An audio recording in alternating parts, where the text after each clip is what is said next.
fine. And it's fine. Everything's normal and fine and good. Fuck you.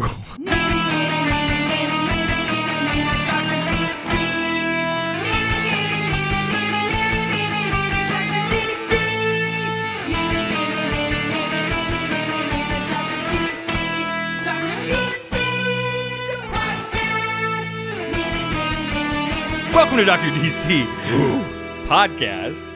My name is producer Richard, and across from me is the doctor himself. Hello. Each week we talk about the weird and wonderful world of DC while fielding questions from listeners like you. Yeah, except for this week. No questions, baby. No, this is fucking the final episode of Fanagar. Sit down and shut up because we're doing cards. That's right. It's the final episode of Fanagar, and this is the episode voted on by our Golden Age patrons. So blame them. The vote was between like classic types of episodes, and we had to do a coin flip last week because there was Which a tie. was fine, and we did it in a very normal way. It was a normal, fine coin flip. Yeah. And it turned up that we're doing a trading cards episode, which I think the last one we did was like literally 2 or 3 years ago. Well, there's no way. We've only been recording this podcast for, oh my God. Oh my God. Yeah, you know, and the way we've done it in the past is, so I have these DC trading cards. I have a couple of sets of them. And in the past, we used it as a way for you or someone else to select things that were like, well, what the fuck is that? Yeah. And we talk about it. But because we've already done 3 trading cards episodes, we've kind of already covered like the real weird ones. Yeah. So I thought a fun thing to do might just be, we'll just like open it up to something random, pick a character, we'll read what it says on the card, we'll talk about the character a little bit, and then we'll pick another one. We'll just kind of go through. It's just a sort of way to kind of unprompted just get little glimpses of different parts of the DC universe. Totally. So pulling out the binder. Do you have like a big collection of them, or do you think that like there are a lot more?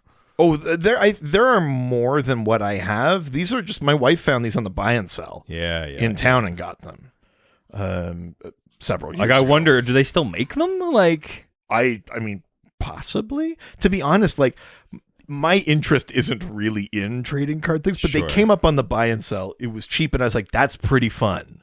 Yeah. So then I was like, yeah, I'll get that. Content, but like, baby. But it's not like, I'm not really collecting, and I'm not really like into that. I had hockey cards when I was a kid, but this is like New 52 era. No, God, none of these go. None of these. I think these are all like just maybe kind of post-crisis sort of things. Late 90s, probably based on that logo. Late 90s, yeah. I can't imagine anything's particularly later than that. Yeah, it looks based on that logo. I feel like it's like 90s, right? Yeah, what is the... Hang on, I was just going to see. Early 90s. So it says trademark copyright, really? 1991. Huh. I always consider that logo a 90s one, but I guess not. Post-crisis, but relatively immediately post-crisis, yeah. So, wow. All right, well, here we go. All right. So we're going to flip and then stop, and then we're going to pick something on there. All right, let's see what we got here. Oh, these are interesting ones. So we stopped on a page it's called Great Battles. Oh, it was a sort of set of them, and so we've got 3 different like events here. There's Millennium, Legends, and Crisis on Infinite Earths. Oh wow! So yeah, it's more of just like a scene, or not even really. It's more of just like an image that reflects that event. Yeah, well, yeah, exactly. You know, like Legends, there's Phantom Stranger and Darkseid. Because none of these are actually like clips from like the book. Like it's not. They might be. They don't look like frames. They look more of just like they do kind of look just set up to be these. Yeah, you're right. Trading cards. I think you're right. They're just meant to be evocative of the. Which I'm wondering if the artists who are from those books made these, or if they had somebody else replicate them, or like. Well, here let's have a little look because it's kind of interesting. So, right. Yeah. So, for example, pencils, Paris Cullens, inks, Carl Kessel. No colorist. Oh, interesting. So, for example, on this Legends one, it says when Legends number 1 to 6.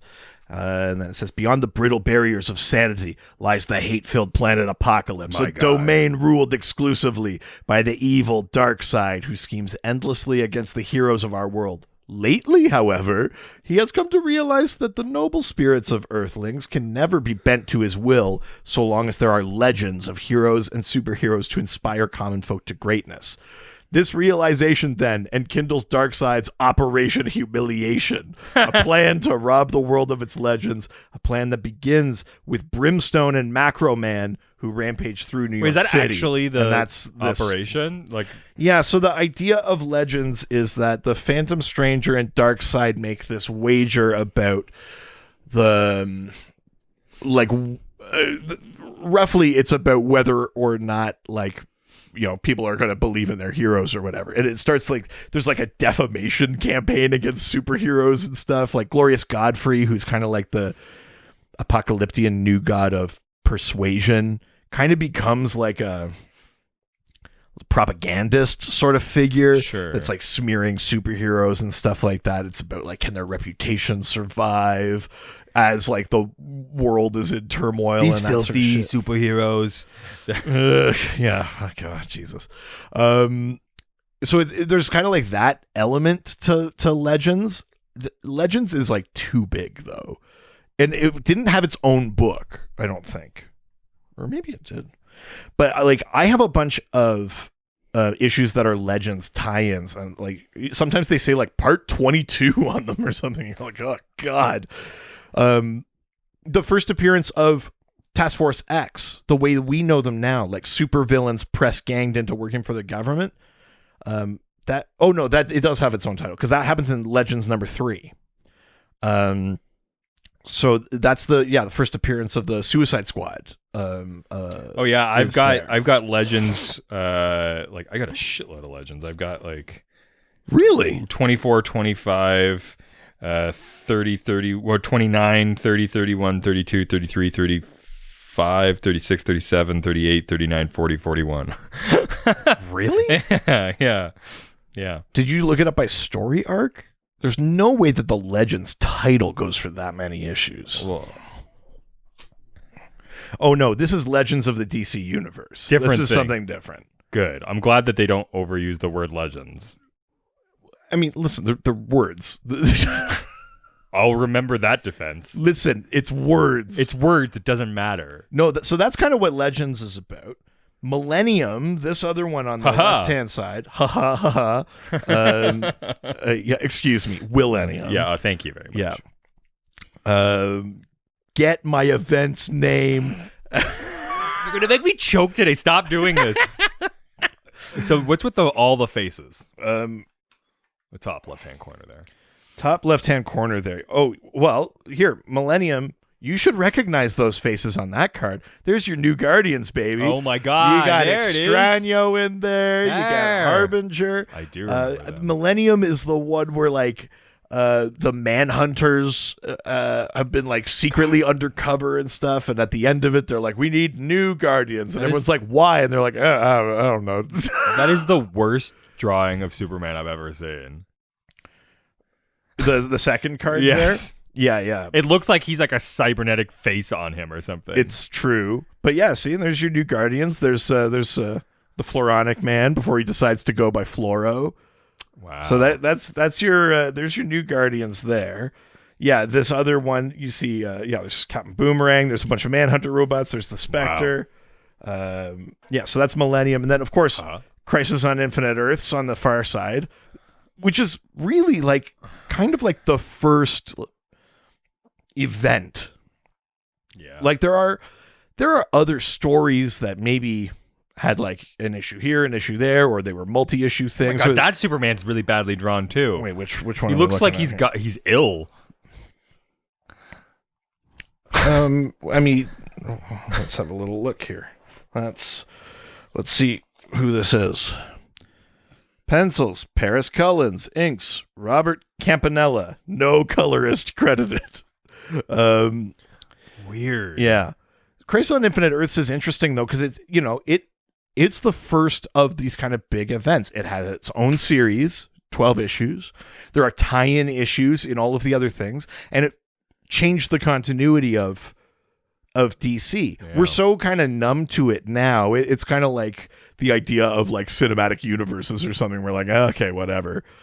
But like, you know, the MCU doing it was kind of like, oh, that's crazy. Crisis is like that too, where it was sort of revolutionary, and then obviously, you know, it's become something that's a lot easier to cash in on. Sometimes they have great stories and there's like a good reason for them, and sometimes it's like we need a big summer event, and you know, it goes one way or the other. Yeah.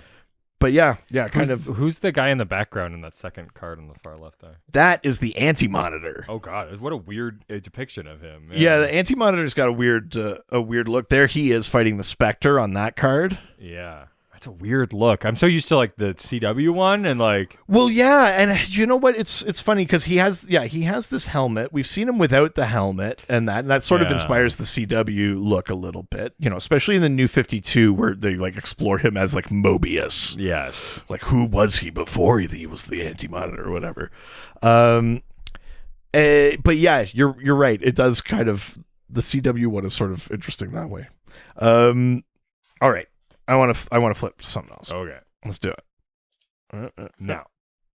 Okay. Let's see. I'm going to pick someone in here that I don't think we talk about too much. I've got this card for Jade. Oh, is that a lantern? So Jade, her real name is Jenny Lynn Hayden. She's the daughter of Alan Scott. Oh. And she has born into her some of the power of the Starheart. Whoa. Like the mystical energy that Alan uses as Green Lantern. She looks like a She-Hulk? Yeah, so she's got the green skin and everything. She has been an actual member of the Green Lantern Corps as well. Wow. She's like she had a romance with Kyle Rayner. Her brother is Obsidian, the sort of shadow being. I want to read what's on the back here. Just okay. I'm curious what it's going to say here. Okay. Through the emerald birthmark on her palm, Jade wields the same awesome green energy commanded by her father, the Golden Age Green Lantern. With her prodigious power pulse, this young crime fighter can fly and create any object her mind can imagine. With such verdant vigor within easy reach, Jade is a handy heroine to have around. Fucking writing for like classic, like Fantastic Four in this. Jeez Louise. Hey, your boy did the pencils for this card, though. Which boy? Tom Grummett, who you suspected of something insidious for no reason. I still stand by what I said. Yeah, no, Jade's interesting. She was a member of Infinity Inc., which was a group of like the next generation of kind of classic heroes. Yeah. Like I said, she's been a member of the Green Lantern Corps. She's a legacy character. She's only just recently reintroduced to continuity, but that also has now been curiously absent for a while. So, you know, we kind of got like a little bit at the start of Infinite Frontier of like, oh, Jade. And then it was like, oh, never mind. Don't look over there. So hopefully in Dark Crisis, maybe she'll show up or something like that, but haven't really seen too much of her. So for people that really liked that character, is slightly disappointing, I think. Oh, wow. Yeah. I haven't really heard of her. Well, and you wouldn't be blamed for it. She hasn't been around much, basically since Flashpoint. Jeez. Yeah. All right, let's do it again. Now. Ooh, back to the same page, but let's see what we got here. Here's what I want to do. I'm going to hand you this because I just want you to see the design for Hawkwoman. Top center there. That's a very 90s design. This is the sort of Thanagarian. Oh wow, this is like very much just like classic like military, almost like German military kind of. I mean, yeah, because this is the like Thanagarian space cop. What's that Tom Cruise movie where where he's like the fighter pilot, but not Top Gun? Not Top Gun. The like German military like. What, Valkyrie? Maybe Valkyrie? Where they try to kill Hitler? Yeah. I feel like it's that kind Valkyrie? of outfit. Yeah. I mean, yeah, I know what you're saying. It's like a gray uniform. They're like... It's kind of rad. They're just like flat, like tech wings. She's got a ray gun. So that was them, post... the Hawks, God, Crisis on Infinite Earths was supposed to tie some stuff up, but then there were all these things of like, then it was like Shadow War of Hawkman set up the kind of reincarnate thing, I think, a bit. Although they were still aliens in that one. But then there was Hawk World, and then there was like a retcon where it was like, actually the people you've been following in that aren't them. That's someone else. And then they're here, and they haven't been to Earth yet, even though their adventures are there. You know, so they instantly like fucked up the Hawkman thing. I can't remember why or how precisely, but this was, I don't hate the design in retrospect. I think Hawkman and Hawkwoman's classic design is really striking. I love the green and the red and the yellow and the look of their original costumes. So this is kind of like bleh to me, but with the, you know, the benefit of hindsight or whatever, I do kind of like the sort of Flash Gordon-y, like very pulpy kind of look of that costume. Yeah. I think there's something kind of neat about it, even though I think it's kind of ugly, but it does feel like trying to capture those like early sci-fi serial like aesthetics, you know? Yeah, I like fun. It. Yeah, I'm into it. I want to let's see what it says about her here in 1991. Flying at fantastic speeds thanks to her anti-gravity belt and artificial wings, Shiera Thal soars through the streets of Chicago. At the side of her partner, Hawkman, Hawkwoman uses her warrior skills honed in the ghettos of her homeworld Thanagar to clean up the city. When it comes to the fight against evil, she swoops to conquer. Wow. Which is kind of a fun pun. Yeah. Oh, sure. I don't hate that. Yeah, interesting. But yeah, first appearance of this version of Hawkwoman is in Hawkworld. Yeah. Book 1. Yeah, pretty neat. All right. I don't like the look on your face. Let's do it. Tell me when to stop. Oh, no. Stop. Jesus. No, we already did that page. I'm just going to flip it one more. All right, let's see what we got here. So we're back into these Great Battles things. So, Great Darkness Saga, which is essentially the Legion of Superheroes versus Darkseid. Oh. Which is an interesting story. Oh, God. Cosmic Odyssey is just like a really, really rough kind of story using the Fourth World characters. No good, eh? And then Invasion, which they did an adaptation of for the CW, which is the Dominators invade Earth. And that the Invasion is where there's like the gene bomb and stuff like that. And so here, let's see what we have here about some of these events. So, Invasion. What is Earth's startling secret? The conquering alien race known as the Dominators have discovered it and are horrified.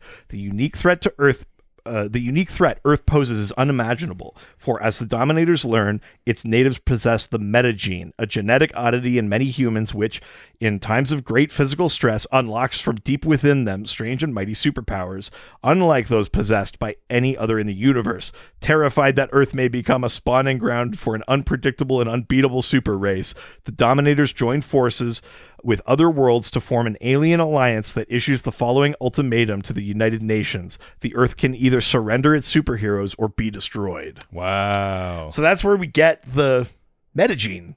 Really? From. And the gene bomb was supposed to... Oh, God. It was supposed to kill them, but it didn't do that. I think, actually, Crazy Jane's powers are tied to the gene bomb. Really? Because she has all the personalities, but the gene bomb going off is what gives them each powers. Oh. Pretty sure that Crazy Jane is tied to the gene bomb from Invasion. Which is kind of wild. But then we also got... is that where we got like bloodlines and stuff like that? It was kind of this sort of didn't go anywhere thing where these random characters... You'd follow some of the people that got new powers and things like that. Mm-hmm. But it was very extreme. Here, Cosmic Odyssey. I'll give you what the first card says about Cosmic Odyssey. Okay. Here. Anti-life. The scheming sovereign of Apocalypse, Darkseid long believed it to be the secret to galactic conquest, the formula that would give him complete control over the universe. What Darkseid does not know, and what the new god named Metron discovers instead through an errant journey to a neighboring dimension, is that anti-life is no mere intellectual concept, no resource to be exploited. It is instead a sentient, omnipotent shadow intent on demolishing our own universe. To lay the groundwork by which it can safely enter our realm, the anti-life hurtles mighty fragments of itself toward 4 of our planets. The destruction of any 2 of the worlds, including Earth, will give the anti-life free passage into our dimension. Wow. Pretty sure Cosmic Odyssey is the one. That's where we get that kind of classic Jon Stewart thing they keep coming back to. He and Martian Manhunter go to Xanshi, which is, I think, one of the worlds implicated. And that's where Jon Stewart is like, I can handle it. Thanks, Martian Manhunter. And sort of like, traps him so he can't help. And then he gets to the planet. There's this bomb that's all yellow. And he's like, fuck. And the planet explodes. And it's because of his pride and hubris and things like that. And Martian Manhunter calls him like a piece of shit. Really? Well, I'm paraphrasing. And that's where that comes from, is in Cosmic Odyssey. Oh, okay. Because again, there were these like 4 worlds that they had to stop from being destroyed. Crazy. It's funny, some of these these older events are like, I guess after Crisis on Infinite Earths, they were like, well, we could do more events. Yeah. And think of like, these come out, all these cards are from 1991. Crisis on Infinite Earths is in 1985. Wow. We've already gone through Legends, Millennium, Invasion, Cosmic Odyssey, Great Darkness Saga. So before that, were they not really doing like big events? Not like that. Like every year in like Justice League of America, they'd have a team up issue with the Justice Society. It was like literally like an anniversary thing where it's like every year we cross the dimensional boundary and we hang out. There was some sort of like, you could buy collections. They're called like Crisis on Multiple Earths, because there was always like a crisis. Sure. So it'd be like Crisis on Earth 3, and they would like go and investigate Crisis on Earth, whatever, and they'd go and whatever, which is why the name Crisis on Infinite Earths has its name, because they were doing these little like anniversary, 1 or 2 issue stories like every year that were these kind of crises. So that's kind of the genesis of DC using the term. Oh, okay. Yeah, because they had like Crisis on Earth 2 or like things like that before. Oh, wow. I had no idea. But they were just like the names of the stories. And so then that's where that comes from. They would have, as we got into the 70s and the storytelling was slightly more, long form. They weren't all just one and done things. Then you'd get like arcs or events. Like Death of a Prince is, you could make the argument. I mean, it's not an event. It's an arc, but it's a contained story that went across issues of Aquaman and issues of Adventure Comics that featured Aquaman. So in the strictest sense, that's kind of like an event, because it did cross titles. Yeah. You know what I mean? In that way. But no, I mean, Crisis on Infinite Earths is the first time they're like, and here's the event book, and then there's tie-in issues, like even over in Swamp Thing, right? Swamp Thing, like 48 to 50 is a Crisis tie-in where they're fighting the Great Darkness. That's where Giovanni Zatara dies, and it's Constantine's fault, and Zatanna blames him, and that shit is happening there, and it's tied to Crisis. Which is sort of neat. But then after that, you could tell they were like, oh, we could do events. Because here's the other, we haven't even done them all, but there's War of the Gods, Armageddon 2001. We're only a couple of years away from Death of Superman. Wow. Like you could see all the machine turning of like, oh, it's about events now, baby. Yeah, like we need a reason for everybody. As soon as those floodgates open, it's so kind of, I don't know. I find it kind of fascinating to see the shift. The like marketing behind it. Yeah. I mean, it's a little cynical now, but it's kind of interesting to see how it happened. Yeah. Stop. Oh, okay. Let's see. Well, do you know what? I've been reading a bunch of them lately. Let's talk about Animal Man. Oh, yeah. Animal What is the sort of like story of Animal Man that he really like Morrison's what gave him like any prominence, or was he like a major character before that? Was not a major character. So like that Morrison approach was the thing that like made him go like that Morrison run is the reason why he like has any prominence. Yes, essentially. Yeah. He first shows up in an issue of, I think it's Strange Adventures. I can't remember what issue. 280 something or something like that. Or 180 something or whatever. It doesn't matter. But in his original appearance, it's like aliens crash land. These like yellow aliens. Okay. I can't remember the exact setup, but for some reason they're like, we need to give you powers. Sure. And he gains the ability to tap into what he calls the morphogenetic field. So it's the sort of life web of animals. A thing we would later call the red. Yeah. Before that was a concept. Before the green was a concept. Yeah. Oh, wow. That wasn't a thing yet. Sure. Yeah. So he could tap in and he could borrow the powers of animals in his vicinity.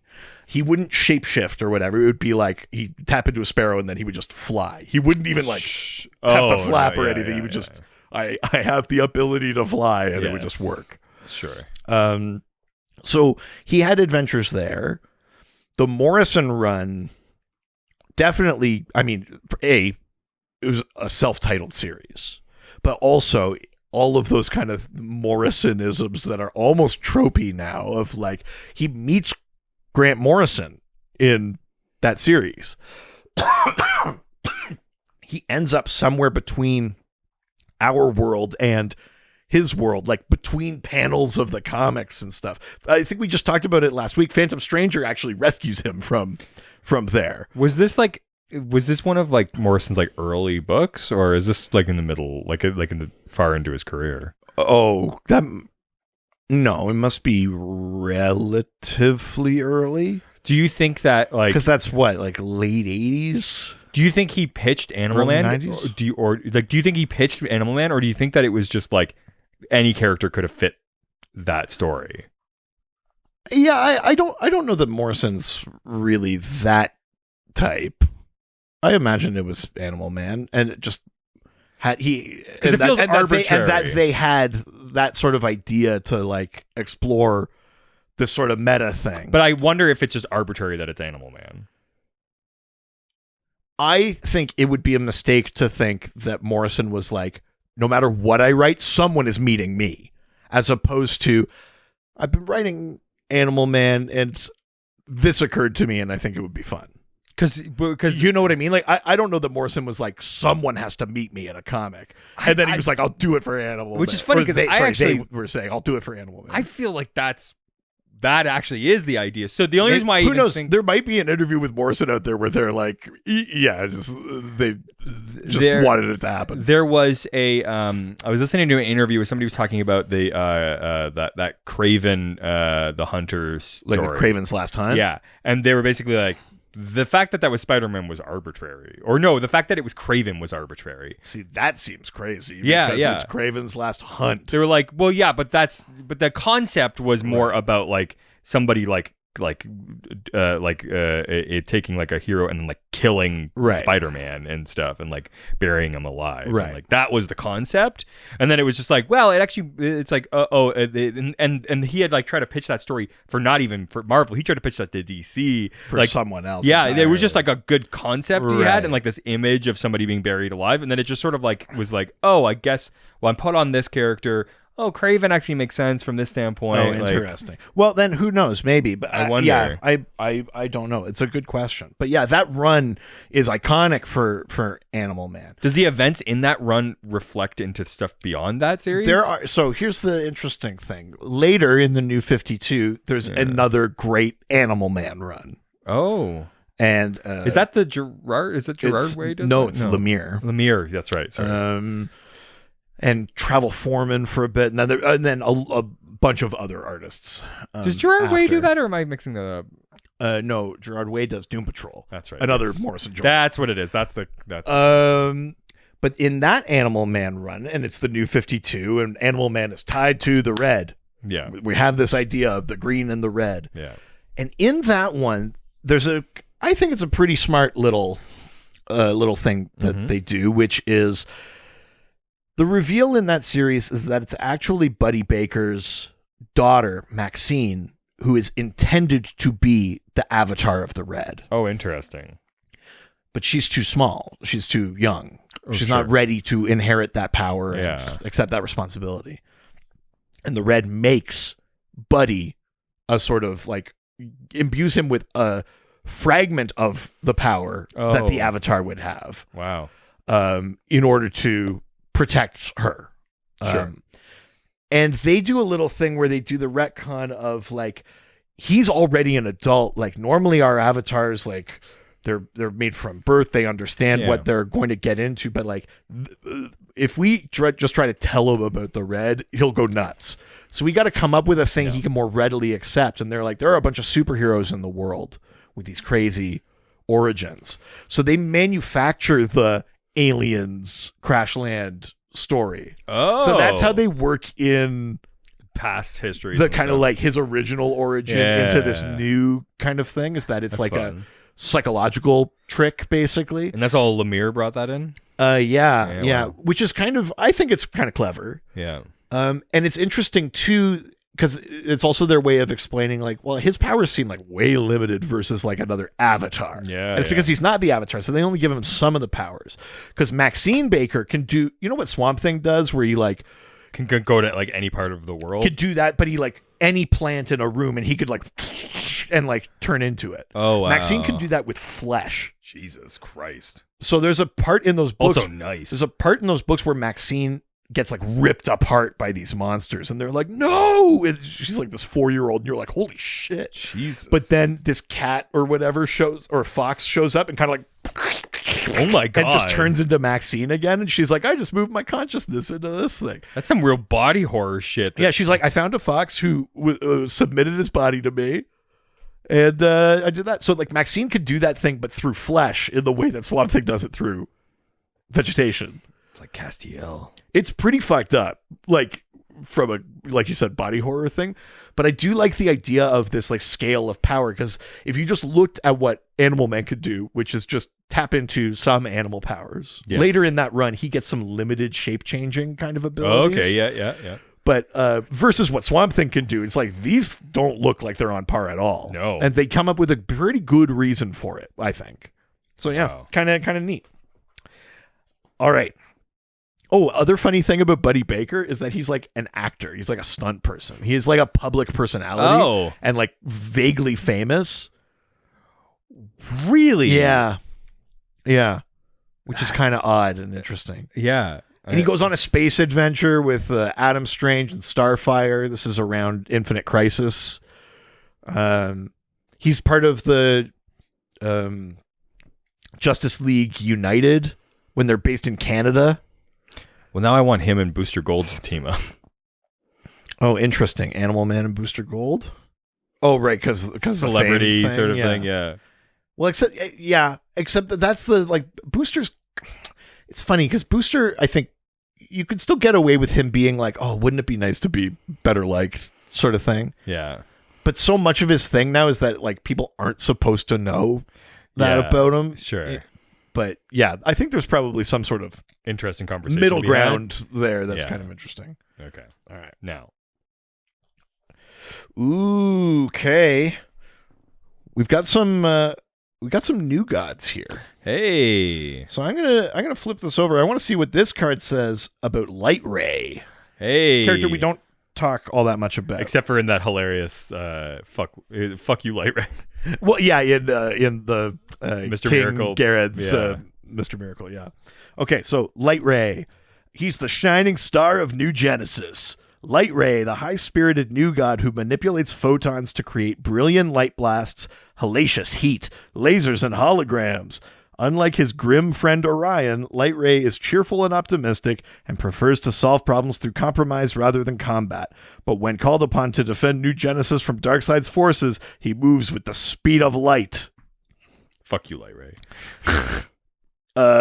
Yeah, it's funny. Like, Light Ray is one of the main new gods. Oh, wow. Okay. Like a main character of Yeah.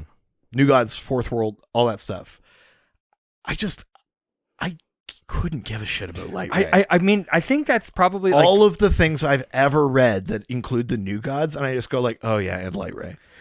that must be why they chose him to like shit on in that book. Probably. Because I'm sure that you're not the only person who feels that way. I right? hope I'm not, because it just, I mean, part of it is like the Apocalyptian ones are maybe just a little bit more interesting. You know, like Desaad has got a good design. Yeah. That sort of thing's interesting. I like Granny Goodness. I like Glorious Godfrey. I like, Steppenwolf. Like, there's some interesting stuff going on over there. And then on the new Genesis side, there's like Mr. Miracle, Big Brother, Orion. Very interesting. And then you kind of go like, Light Ray. Well, because Light Ray is not like... I'm more interested in Forager than I am in I was going to say, because Light Ray. Ray's not from Apocalypse, right? So you're just dealing with somebody who's like, doesn't have an interesting backstory. He just doesn't have a lot going on. Because like Granny Goodness, Mr. Unless Miracle... I'm really forgetting like a powerful moment or something, and if someone out there's like a huge Light Ray stand, then let us know, yeah. Let me know. But I feel like even the lesser characters on Apocalypse I find are more interesting, like aesthetically even. Like Kanto is this sort of like, he's a bad guy, but he's like fancy. He's like, I like my nice wine. I like sure. the finer things. Sort of like, there's something, Light Ray is just kind of like, yes, sir. And like, boo, light, boo, light. That's really, that's it's easy to fucking dunk on, yeah. He just doesn't have that much going on, which is sort of wild. That's really funny. It's crazy that he's that prominent of a new god and has like basically like no character personality. My introduction was through Mr. Miracle, so I just it's hard to immediately respect a character if that's their introduction. Yeah. All right, here, let's do this. Okay. Now. Okay. Let's see. Let's you know what? Let's talk about sex, baby. Let's talk about you and me.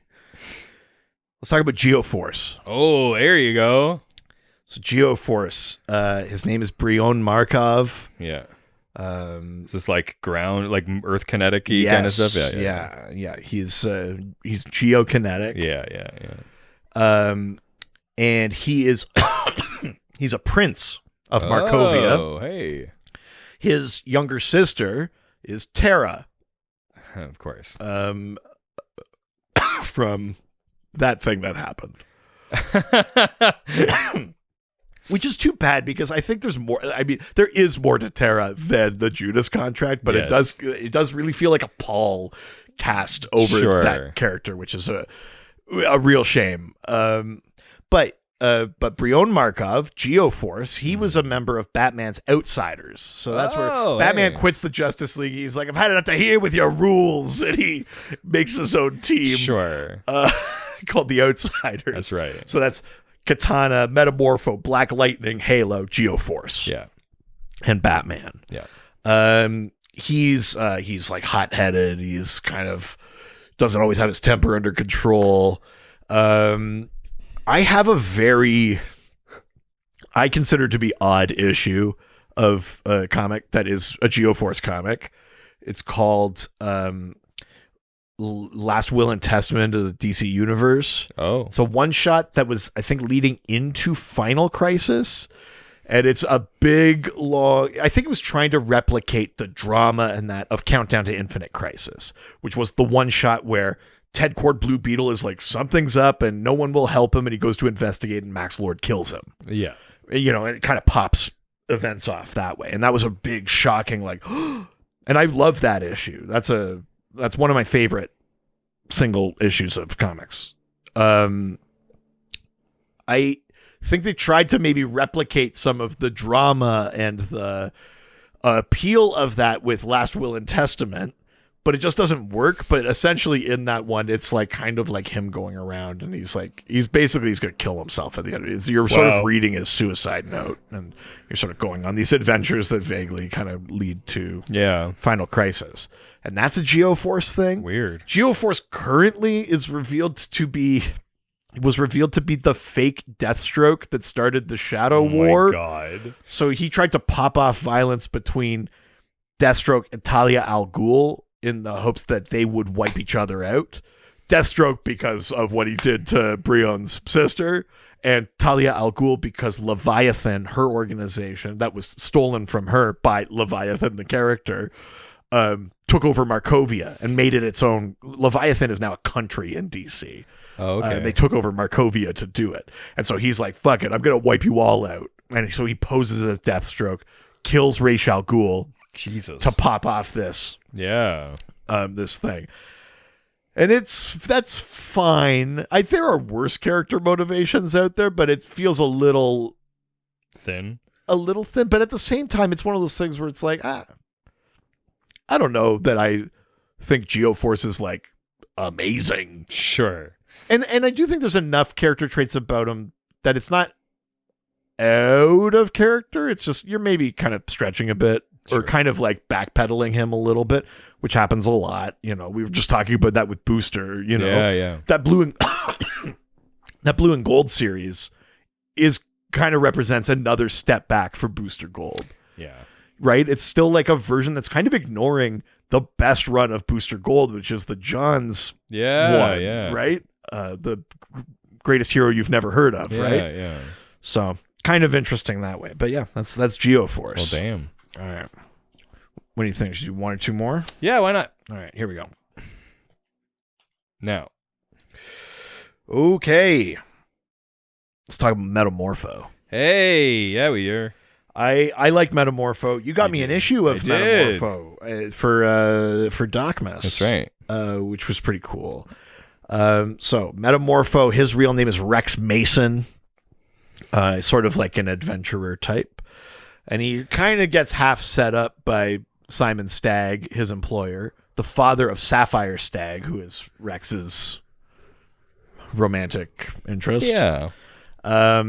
He comes in contact with this thing called the Orb of Ra, and it turns him into the Element Man, Metamorpho. Mm-hmm. His original powers were that he could transmute any element that is present in the human body. Yes. Now it's just transmutation, which is fine. But the one thing he can't do is like he can't look normal. Okay. He always has that like purple, orange, white, gray, like kind of quadrisected look, right? Sure, yeah. And so he kind of has this sort of like Frankenstein thing of like, I'm a monster, almost the Swamp Thingy thing too, although Metamorpho's an older character. Notably, if I'm not totally forgetting, Metamorpho, I believe, is created or co-created by Ramona Fradon. Oh. Who is a legendary female comic book artist who's for like 80 years. Wow. Like, it's just been like crazy active. Did a lot of Wonder Woman stuff, but I'm pretty sure she's either the sole creator or the co-creator of Metamorpho. I like that thing about him. There's a sort of interesting cast of characters, I guess, for Metamorpho in that I like Sapphire Stagg, that she's the daughter of Simon Stagg, who's this like corrupt businessman. Okay. He is pretty evil and bad, but he's not really like world domination evil. He's not like Luthor that way. He's just shitty. Like, he's just trying to cover his own ass kind of thing. He has a henchman called Java, who is like basically like a thought out caveman. What? Imbued with greater intellect or whatever. Sure. So Java is this caveman henchman of Simon Stagg, who is like a recurring adversary for Metamorpho. They do kind of tie him to like more to like the Egyptian pantheon. So again, the Orb of Ra is this artifact that turns him into Metamorpho. And at one point it might have been in they definitely touch on it in the Legends of Tomorrow anthology book that he had a story in, which is the idea that like it's a little derivative, but like Swamp Thing, like a bunch of these other Bwana Beast. It's like, you are one of a lineage of, there must always be, Sure. you know what I mean, kind of thing. But that's sort of tied in there, which I think is interesting. It's funny that the Egyptian mythology corner of DC is one that they love to like kind of like hint at. They love to kind of hint at or just like put one finger on, but Yeah. never really pull them in. Because here's the thing. Black Adam, his powers come from Egyptian gods that spell Shazam. Yes. Not Greek gods, Yeah. right? Like Shazam, well, I mean, Solomon's not Greek, but you know what I mean. He's Solomon, Hercules, Hermes, blah, blah, blah, blah, blah. But Black Adam has like Ammon and Yes. Zehuti and like he has Egyptian gods. Yeah. The Bana Migdal are a tribe of Amazons who forsake the Greek pantheon, leave Themyscira, and set up in Karak, I think, in the Middle East, and they are adopted by the Egyptian pantheon. Jeez. So their patrons are Egyptian gods, even though they themselves are not kind of derived from that heritage. So there's that piece. Obviously, there's Nabu and Dr. Fate are tied in with that. There's Prince Khufu and Princess Shayara, Yes. who are now not even the first lives of the Hawks, but they're tied in, and Nth Metal and Thanagar are tied into Egypt. There's there's Metamorpho and the Orb of Ra. That shit's tied in there. They keep wanting. There's like a real desire to be there. Yes. But they've never coalesced them. The ones that have the most connection between them are Black Adam, the Hawks, and Dr. Fate. Those are the ones that have done the most almost solidified where those histories intersect. But everyone else is like, and they're there too, huh? But it's like they don't know each other. There's no connection. Like, I feel like even Aquaman's connection to Poseidon and therefore the Greek gods and therefore Wonder Woman is more concrete than how a lot of the Egyptian stuff is handled. And I don't know if that's because just fundamentally people have maybe more of a passing knowledge or even comfort to explore the Greek pantheon like Western writers do than the Egyptian one, when they go like, oh, that's a lot of research, I don't want to fuck it up. And I don't know if it's that, or I feel like there should be more. Yeah. And that's the thing I think about a lot with Metamorpho is like, I kind of want more of this. Yes. At one point there was an element dog that might have been in the Terrifics, because Metamorpho was part of that team. Sure. That was Mr. Terrific, Plastic Man, him, and Phantom Girl. Yeah. Which was sort of fun. And I think there was an element dog in that one. And then there has been an element woman. She was, I think, first appeared in the Flashpoint timeline, but then was also part of the early New 52. Wow. Yeah. Let's do one more. Sure. Okay.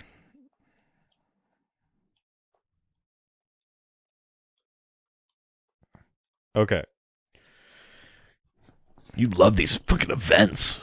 Well, that's just what you have at the back, I guess. It is, yeah. Actually, do you know what? This is an event page, but I also have a couple of these ones which are fun, which are just cards of like iconic covers. Yeah. So there's like an Action Comics number Ooh, one. I love this. Little card. All American Comics number 16, which is the first appearance of Alan Scott, Green Lantern. Yeah. All-Star Comics number 3, first appearance of the Justice Society. Yeah, some cool ones here. I love those artwork. Hey, I have that New Gods. Yeah, that's New Gods number 1. Yeah. Yeah, that's the Showcase. Showcase 22 is the first appearance of Silver Age Green Lantern, Hal Jordan. Pretty sure. Look, you'll note he's fighting a yellow missile. So, what's he gonna do? I like this Atom one. Mm-hmm. It's just kind of a cool cover.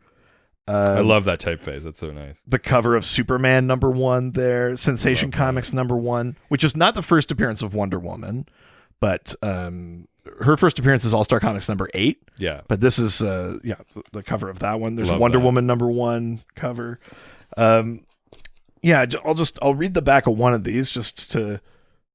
Let's read the back of this All American Comics 16. So first appearance of Alan Scott.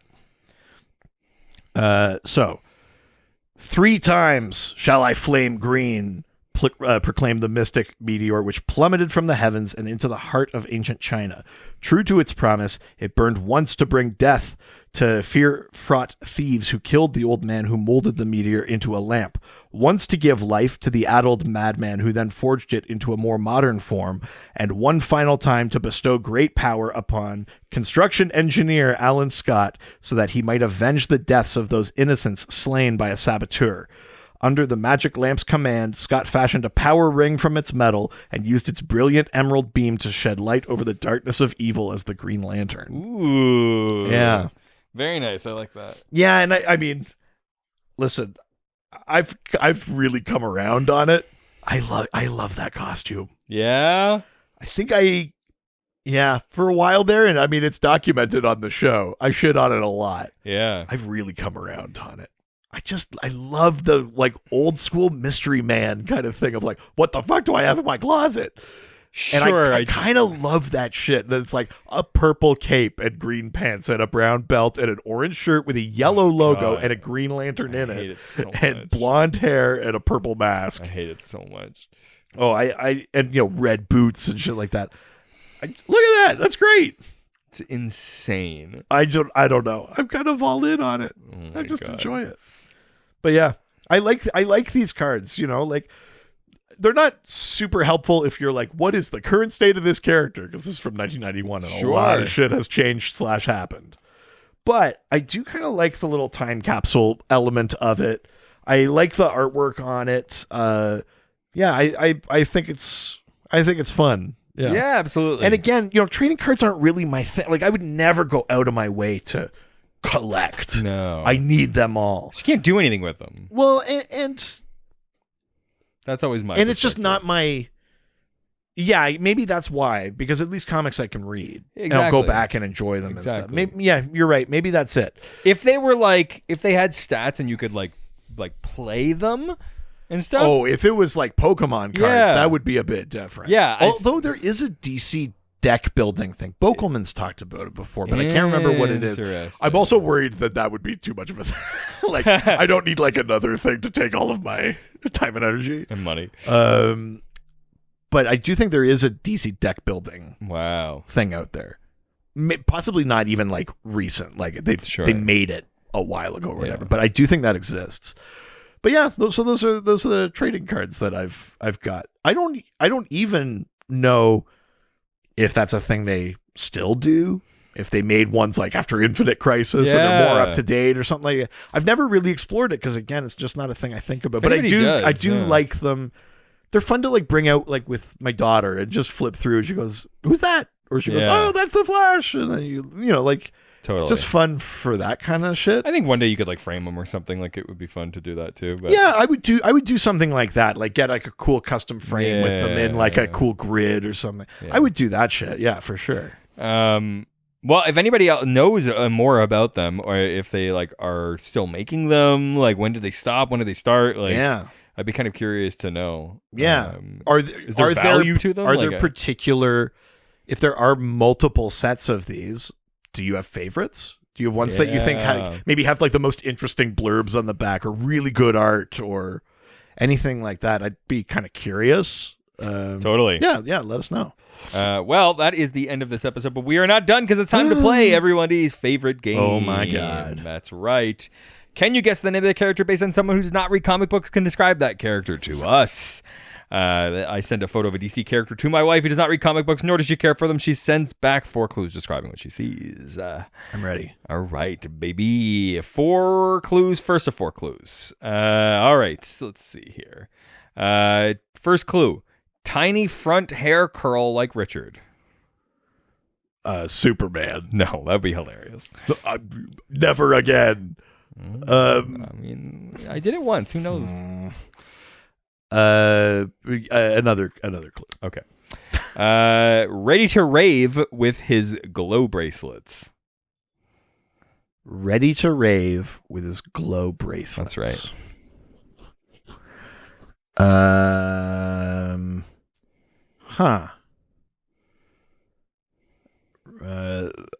The Rainbow Raider? No. Color Kid? Nope. Can't say that anymore. Made that joke already. I'll never stop making a joke. Yeah, we can't start policing jokes we've already made.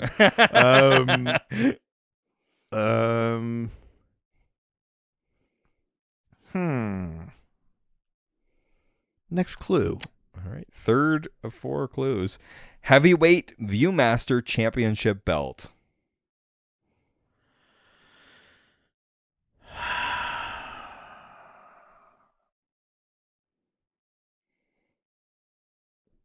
Glow bracelets.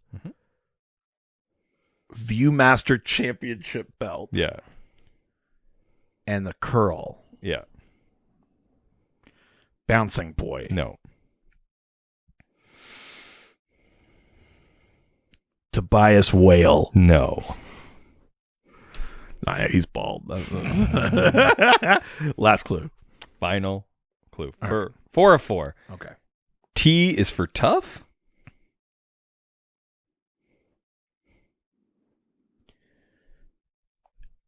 What's his name? It's not Tommy Tomorrow. No. Hang on. Tom Strong? No. Oh, fuck.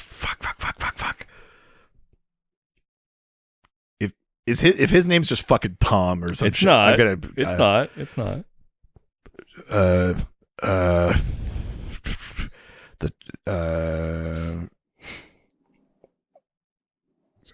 Tommy Trigger? No. No, what the fuck's his name?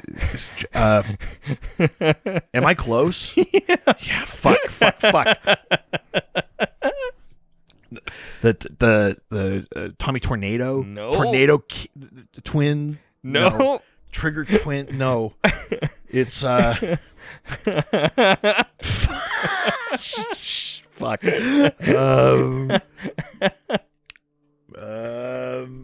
Big Tom. No. Son of a bitch. Fuck.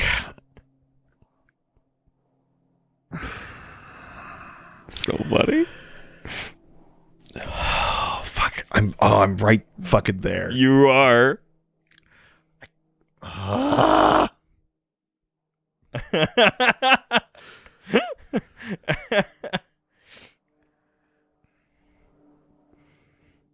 My God. Shit. It's not Tom Kalmaku. Nope. It's Tommy. And it's not Trigger. It's not Tornado. No. It's not Twister. No. It's not.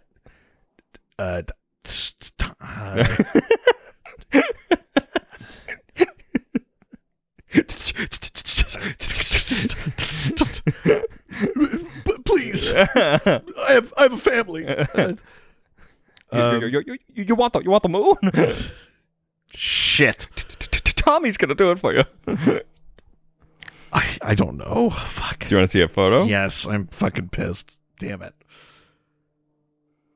Oh, this is yes. Fuck.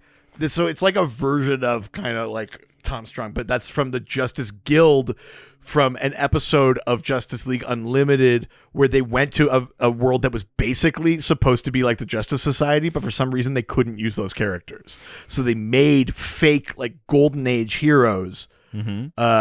I can't remember what his name though was. It's gonna bother you. But I know exactly what that's from. But yeah, what's his name? Tom Turbine. Tom Turbine. Fuck. Yeah, that's the world of like fake Golden Age heroes. Injustice Guild. Yeah. With that. Yeah. Shit. Yeah, he subsequently died along with the rest of the JGA during a war that destroyed most of their world. Yeah. Remembered as heroes. Shit. He, along with the rest of the Justice Guild, were psychically reconstructed and died a second time, defeating Ray Thompson, who had recreated them all in an illusion of his past world. Yeah. Look at that. Yeah. Tom Turbine. Shit. So I know this. So funny. Were any of you able to guess Tom Turbine? Oh boy. We would love to hear from you. And maybe now that we're at the end of Fanagar, we can start answering some questions for future episodes. Yeah, I've got to hammer out the specific schedule of what's upcoming, but at some point relatively soon, we are definitely going to be doing another episode with Alex Jaffe about Justice League Unlimited. Oh, hey. So in the meantime, if you have Get questions, your Tom Turbine questions. if you've got questions about Justice League Unlimited, if you want to rub the Tom Turbine thing in, send those. Yeah. And even if that's not exactly going to be next week's episode, we are going to get around to that shortly. Keep an eye out for when the call for questions goes out. For sure. And you can ask those through our various social media platforms like our Facebook, Dr. DC Podcast, our Twitter, at Dr. DC, our Instagram, Dr. DC Podcast. We have an email, drdcpodcast@gmail.com. Send us a question through our subreddit, r/Dr_DC. The doc phone is always open. 208-917-3238. That's 208-917-DCEU. If you're nasty. We are young and cool. We're on TikTok. At Dr. DC. We're old and we're irrelevant. That's why we have a website. drdcpodcast.com or .ca. We're needy little cucks, and so we want a review from you. So give us a 5-star review. Yeah, please. Yeah. I'll do anything. I mean, if we were review cucks, wouldn't it be like review us on other podcasts? I mean, we've had that. Yeah. Actually, if you do that, just send a screenshot and let us know. I'll count That's all I need. I'll count it. Yeah. Also, you can send us some physical mail. 301 Hogue Street, Hoge Street in Whitehorse, Yukon, Canada, Y1A1V8. Apparently, you can send it to us for other podcasts, and it's fine. Yeah, baby. I got some lewd magnets. Yeah, we got a lewd magnet and a Monopoly game. Hell yeah, baby. Yeah. Also send that to either Richard Eden or Reed Van. That's correct. Also, if you want to keep sending us things, send us some fucking cash, and you get something back through our Patreon. Yeah, patreon.com/DrDC. There's a $1, $5, $7 level. We'll make it worth your while. They all give you access to the Doc Squad, our awesome fan community. And at the higher levels, you get bonus episodes, videos, theme polls, all sorts of fun stuff that helps to support us. That's right. And continuing to talk about us, we've got another podcast. That's right. Ghostfacers, a Supernatural rewatch. We are going through every single episode of the CW Supernatural. We're halfway through season 5 right now. We talk about real world monster lore. We talk about behind the scenes stuff about the show. It's a ton of fun.